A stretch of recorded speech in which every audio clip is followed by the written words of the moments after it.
好多姊妹咧又話工作壓力大，收工又要跟功課，又要做家務，搞到自己好容易數星星數綿羊。就算瞌着咗，仲見到好多啲奇奇怪怪嘅嘢添。第二日個皮膚暗暗沉沉，冇嚟精神。我今日一定要分享呢個膠膠豬水俾你哋，飲完真係好好噶。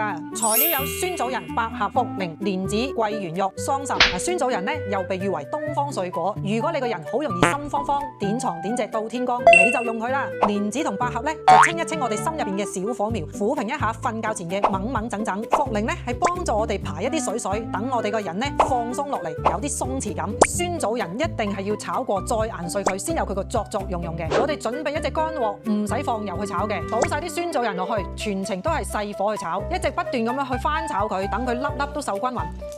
見到咁樣深棕色，有芝麻嘅香味，仲有啲噼里啪啦嘅聲嘅，咁就為之炒熟啦。炒好啦，跟住就倒出嚟放涼。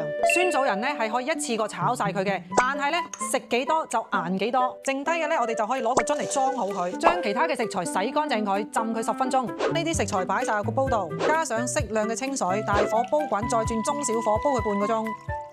30分鐘之後咧，就加埋啲桂圓肉同桑葚落去，再煲佢5分鐘。嗱，呢個茶咧甜甜地，仲帶啲芝麻嘅香味嘅。我哋晚飯之後個零鐘頭咧就可以去飲噶啦。記住啊，飲完之後咧唔好去揸車啊。如果你成日都數星星數綿羊嘅，膠膠豬比較難嘅，試下好好噶。